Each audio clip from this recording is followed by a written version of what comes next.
Painted, painless learning. હવે જો દાખલા નંબર 3 જે આના પહેલાના લેક્ચરમાં સ્વાધ્યાય 3 ધ્યાનથી કર્યો હશે એ લોકોને ખબર પડી જાય કે આનો જવાબ જે છે ને એ અનંત ઉકેલ આવે. સમીકરણ જોઈને ખબર પડવી જવી જોઈએ. દાખલો આદેશી રીતે કે લોપની રીતે સોલ્વ નહીં કરવાનો, આમ નામ જોઈને ખબર પડી જાય કે આનો જવાબ શું આવે? અનંત ઉકેલ. કેમ સમજાવું? જો અહીંયા 3x આપ્યું, અચ્છા વત્તા ઓછા, જો તો નિશા કઈ રકમમાં ભૂલ નથી ને, અહીંયા માઇનસ છે ને, હા થઈ ગયા ને બે સમીકરણ હરખા. જુઓ હવે જરાક ધ્યાનથી જો, સમીકરણ 1 ને હું 3 વડે ગુણો એટલે સમીકરણ 2 આવી જાય. 3 ને 3 હારે ગુણો 9x, 3 ને y હારે ગુણો 3y અને 3 તેરી 9. તો મતલબ શું છે? a1 ના છેદમાં a2 બરાબર b1 ના છેદમાં b2 બરાબર c1 ના છેદમાં c2. જ્યારે આ ત્રણેય હરખા હોય ત્યારે ઉકેલ કેવો મળે? અનંત. વેઇટ સ્કીપ નહીં કરતા, તમારા ફાયદાની વાત છે. ધોરણ 10 ની અંદર આવ્યા છો, બોર્ડની પરીક્ષા આપવાની છે, જોરદાર રિઝલ્ટ લાવવું છે, તો પેન્ટેડ એપ્લિકેશન ડાઉનલોડ કરો અને ચેમ્પિયન બેચ લોન્ચ થઈ ગઈ છે. ચેમ્પિયન વિદ્યાર્થી સાથે ભળી જાઓ. આ લાઈવ લેક્ચરની અંદર ગણિત, વિજ્ઞાન, સમાજ, ઇંગ્લિશ, ગુજરાતી બધુંય ભણાવીએ છીએ. અનમ્યુટ કરીને ઘરેથી બોલીને ડાઉટ પૂછી શકો અમારા લાઈવ લેક્ચરમાં. અને તમારે ટ્રાય કરવી છે, ખાલી 300 રૂપિયા આપીને મહિનો દિવસ ટ્રાય કરો ને પછી મજા આવે તો આગળ જોડાવો. તમે એમ કહો સાહેબ તમારું રિઝલ્ટ આ છે, મારી પાછળ રિઝલ્ટના ફોટા જોઈ લો અમારા ટોપર્સ, અને તમે ચેમ્પિયન બનવા માંગતા હો ચેમ્પિયન બેચ સાથે જોડાઓ. Good bye. તો જો કરીને દેખાડું તમને બધાને ખબર પડે. ધ્યાન રાખજો બચ્ચાઓ. 3x - y, આ 3 પ્લસ છે, અંદર આવે એટલે -3 બરાબર 0. આ પેલું સમીકરણ. બીજા સમીકરણ 9x - 3y વત્તા 9 છે, અંદર આવે તો -9 = અહીંયા રકમમાં ભૂલ છે, અહીંયા માઇનસ આવે. હાલો હવે ધ્યાન રાખો. હવે a1 શું થાય ભાઈ? x ની આગળ જે છે ને a1 કહીએ 3. b1 કોને કહેવાય? તો કે y ની આગળ શું છે? કાંઈ નહીં, એટલે -1. c1 કોને કહેવાય ભાઈ? તો કે -3. હાલો ક્લિયર. હવે બીજા સમીકરણમાં x ની આગળ છે ને કહેવાય a2 બરાબર 9. y ની આગળ 3 છે એટલે b2 બરાબર -3 અને c2 બરાબર -9. ડન થઈ ગયું? કોઈને કઈ ડાઉટ છે? ઘડીક ઉભો રહી જા. આ પેલું બીજું સમીકરણ છે. x ની આગળ a છે એટલે a2 બરાબર 9, y ની આગળ b છે એટલે b2 બરાબર -3 અને c2 બરાબર -9. ક્લિયર? હવે શું કરવાનું ભાઈ?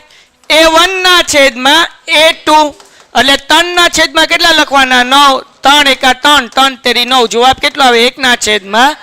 બધાય બોલો હવે શું કરવાનું? b1 ના છેદમાં, તો b1 શું છે? -1 -3 માઇનસ વિડા 1 ના છેદમાં c1 ના છેદમાં c2. તો c1 શું છે? -3, અહીંયા -9. આ માઇનસ શું થાય ભાઈ? ઉડી જાય. 3 × 3 તેરી 1 ના છેદમાં, તો ત્રણેયનો જવાબ કેવો આવ્યો? સમાન. તો શું આવે? a1 ના છેદમાં a2 બરાબર b1 ના છેદમાં b2 c2 એટલે લખવાનું. તેથી અનંત ઉકેલ મળે. કેટલા ઉકેલ મળે ભાઈ? અનંત ઉકેલ મળે. આ દાખલો આવી રીતે કરવાનો છે. આદેશની રીતે કે લોપની રીતે સોલ્વ કરવા જાશો જવાબ નહીં આવે. તો સમીકરણ જોઈને ખબર પડી જવી જોઈએ ભાઈ. કેમ ખબર પડે સાહેબ? તો કે 3 હતા, 3 હારે ગુણો એટલે 9 થાય. થાય કે ના થાય? બરાબર. પછી અહીંયા y છે ને 3 હારે ગુણો એટલે 3y થાય. 3 ને તમે 3 હારે ગુણો એટલે 9 થાય. એટલે બે સમીકરણ શું છે? સરખા છે. બાકી આમ કરી નાખશો તોય તમને ખબર પડી જશે. ક્લિયર? હાલો એના પછી જાગો છો. હવે આ દાખલો કરવાનો મજા આવશે. આમાં સમીકરણ બનાવવામાં મોતિયા મરી જાય જો ધ્યાન ન રાખો તો. બાકી ઈઝી છે. પોઈન્ટ કાઢવાનું છે. 0.2 એટલે 2 ના છેદમાં 10 લખી શકાય. x એમનેમ 0. એટલે હું લખી શકાય 3 ના છેદમાં 10 y બરાબર 1 પોઈન્ટ એટલે 13 ના છેદમાં. જાગો છો? તો હવે અહીંયા 10 છેદ હરખાશ તો આપણે આમ લખીએ કે 2x + 3y ના છેદમાં 10 બરાબર 13 ના છેદમાં. બરાબરની બે બાજુ છેદ હરખાશ એટલે શું થાય?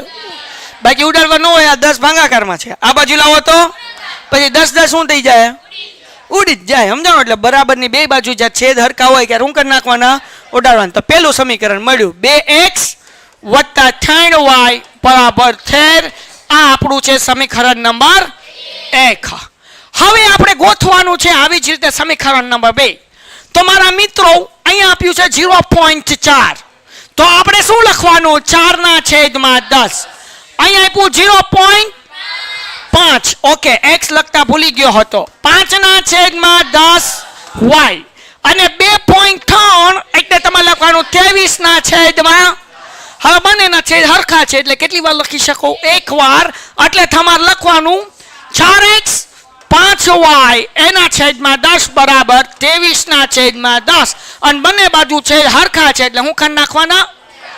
તો હવે ધ્યાન રાખજે ભાઈ, શું કીધું? 4x + 5y બરાબર 23. આ છે આપણું સમીકરણ નંબર 2. તો હવે બંને સમીકરણ મળી ગયા છે. હવે આપણે દાખલો કરવાનો છે અને આદેશની રીતે. કયા દેશની રીતે? આદેશ. તો કેમ કરવાનું? તો મેં તમને શીખવાડ્યું હતું ભાઈ કે બંને સમીકરણમાંથી ઈઝી કયું? તો કે માં ડહલું એક કે નહીં. કેમ? તો કે આમાં x ની આગળ આંકડો ને y ની આગળ આંકડો, આમાં x ની આગળ આંકડો અને y ની આગળ આંકડો. તો શું કરવાનું? તો પછી એકી બેકી તેકી ચોકી કરીને ગમે સમીકરણ લઈ લેવાનું. બોલો કયું લો? એકી કે બેકી? પેલું. તો પેલા સમીકરણમાંથી આપણે કરતા બનાવશું. કોને એ આપણે હમણાં જોઈએ. પેલું સમીકરણ પેલા જોઈએ. 2x + 3y બરાબર 13. બોલો કોને કરતા બનાવવું છે? કેટલા લોકો x ને કહે છે? ઓકે, તમારું માની લીધું. y વાળાનું પૂછવાનું જ નહીં. લે હાલો, 3y પ્લસ છે, આ બાજુ આવે તો -3y. બે ગુણાકાર છે, આ બાજુ આવે તો ભાગાકાર.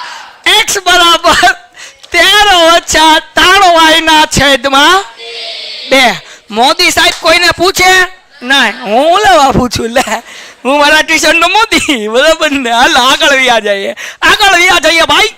2x + 3y બરાબર 13 હતા. આ +3y હતા, આ બાજુ આવ્યા એટલે ઓછા થયા. બે ગુણાકાર હતા, આ બાજુ આવ્યા એટલે ભાગાકાર. તો પેલા સમીકરણમાંથી આપણે x ને કરતા બનાવ્યા છે. તો એની કિંમત આપણે ત્રીજા સમીકરણમાં મૂકવાની. બરાબર ને? ત્રીજા નહીં, કેટલામાં?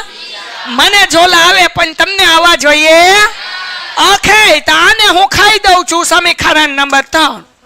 આને કેટલા હું કહી દઉં છું? સમીકરણ નંબર 3. તો આપણે લખીએ કે સમીકરણ 2 માં x ની કિંમત મેળતા. ના એ ભાઈ, મેળતા. પછી બધું અંગ્રેજીમાં ન બોલો ને, આ હું ઇંગ્લિશમાં લેક્ચર લઉં છું. તો હવે બીજું સમીકરણ આપણે પેલા મૂકી દઈએ. 4x + 5y બરાબર 23. તમે બધા ભણેલી બહેનો છો, ભાઈઓ છો, અને અહીંયા બહેનો છે. 4 એમ નામ. બોલો x ની જગ્યાએ કેટલા મૂકવાના? 13 - 3y એના છેદમાં 2. સમજાણું કે ન સમજાણું? પછી પાછળ 5y એમ નામ ને બરાબર 23 એમ નામ. કોઈને ખાઈ ડાઉટ? હજુ એક વાર. 4 એમ નામ મૂક્યા, x ની જગ્યાએ હું મૂક્યા 13 - 3y ના છેદમાં 2. આ 5y એમ નામ ને 23 એમ નામ. છેદ ઉડે તો ઉડાડ દેવાનું. તો હા અન સાહેબ ઉડે. 2 દુ ઉડે કે નહીં? 2 દુ 4 થાય. તો આ 2 નો ગુણાકાર 13 સાથે કરો એટલે 26 અને 2 નો ગુણાકાર 3 સાથે 3 દુ 6y + 5y એમ નામ અને 23 એમ નામ. એના કઈ ચાળા કરવાના નહીં. આગળ વ્યા જઈએ. 26 એમ નામ વત્તે ઓછે, ઓછા નહીં ઓછા, વત્તે ઓછે. બધાને ઇંગ્લિશ બોલવાનું છે. વત્તે ઓછે ઓછા. તો 6 માંથી 5 જાય એટલે 1 પણ મૂકવાનું જેવું નથી, ખાલી y મૂકીએ અને મોટા પદની નિશાની. 6 માંથી 5 જાય એટલે 1 પણ મૂકવાનું જેવું નથી, ખાલી y મૂક્યા અને મોટા પદની નિશાની. આ 23 એમ નામ. એના ચાળા કરવાના? જગતની માલિપા 26 છે ભાઈ. આ બાજુ આવે તો પ્લસ કહેવાય કે માઇનસ કહેવાય? આગળ નિશાની કઈ નથી એટલે પ્લસ કહેવાય. આમ જાય તો -y બરાબર 23. આ +26 છે, આ બાજુ આવે એટલે -26 થાય. તો -5 બરાબર -3.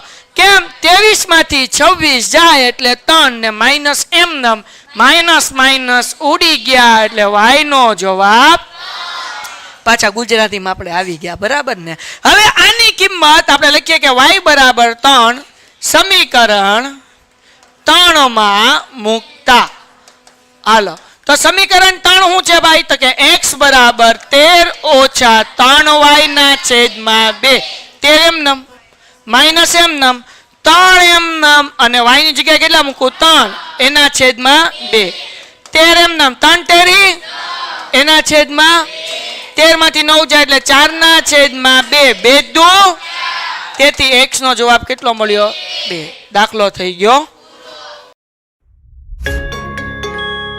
Painted, Painless Learning.